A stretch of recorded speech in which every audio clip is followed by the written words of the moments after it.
Hello student, success coaching classes में आपका स्वागत है। यदि आप चैनल में पहली बार आया तो चैनल को सब्सक्राइब कर ले और बेल आइकन को ऑल में प्रेस कर ले ताकि आने वाले सभी वीडियो का नोटिफिकेशन टाइम पर मिल जाए।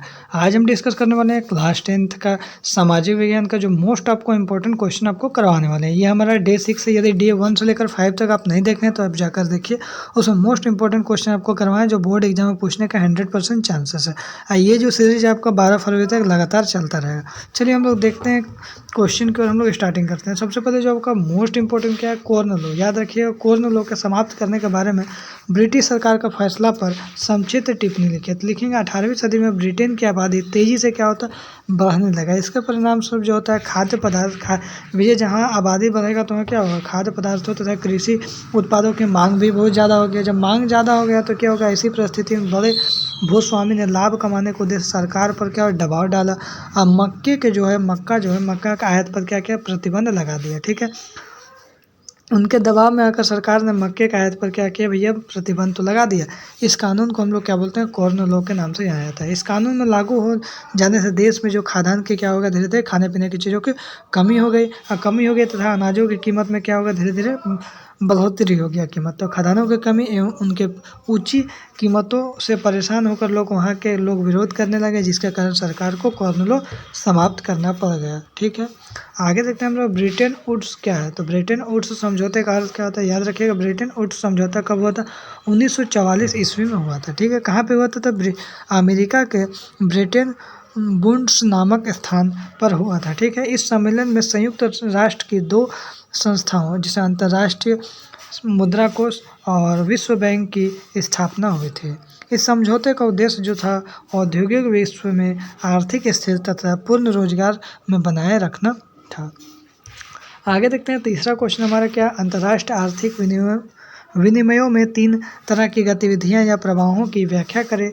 तीनों प्रकार के गतिविधियों या गतियों कि भारत और भारतीय से संबंधित एक एक उदाहरण दें, उनके बारे में संक्षिप्त बताएं।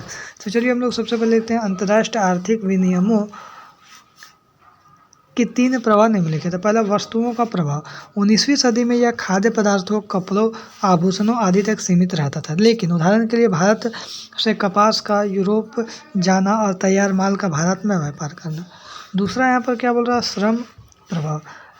काम के तलाश में लोगों को एक स्थान से दूसरे स्थान तक जाना, उदाहरण के लिए सब बागानी, खदानों आदि में काम करने के लिए भारत से अनुबंधित मजदूरों को दूसरे देशों में जाना पड़ता है। तीसरा यहाँ पर बोल रहा है पूंजी का प्रवाह। इसमें अल्प एवं दीर्घ अवधि के लिए दूसरे देश की पूंजी, दूसरे जो देश है उसमें पूंजी निवेश शामिल है। केवल भारत में ही नहीं बल्कि दूसरे देशों में भी पूंजी निवेश करते हैं। अब महामंदी जो आपको मोस्ट वेरी इंपॉर्टेंट क्वेश्चन है, महामंदी का कारण बताइए। तो महामंदी का प्रमुख निम्नलिखित कारण क्या है, औद्योगिक क्रांति के कारण वस्तुओं की आवश्यकता से अधिक उत्पादन करना। दूसरा, प्रथम विश्व युद्ध के कारण यूरोप के देश जो है इतने सक्षम हो गए थे कि वे अमेरिका को माल आयात करने की स्थिति में नहीं थे।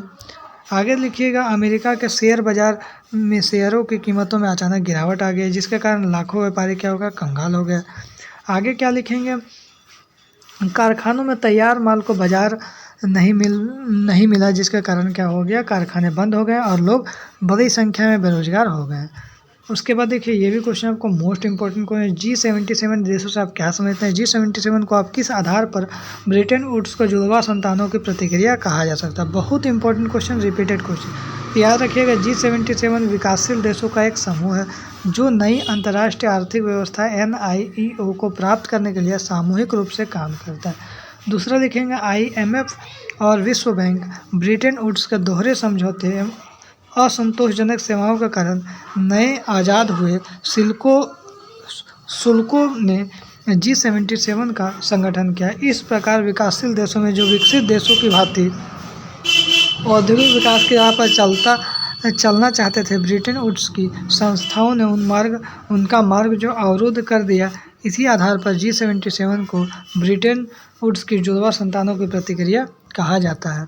तो इसमें जो मोस्ट इंपॉर्टेंट 4 से 5 क्वेश्चन डिस्कस किए। यदि आपको वीडियो अच्छा लगे तो लाइक करिएगा, शेयर करिए। अगर चैनल में नए हैं तो चैनल को सब्सक्राइब जरूर करिएगा। फिर मिलते हैं नेक्स्ट वीडियो में। Thank you so much.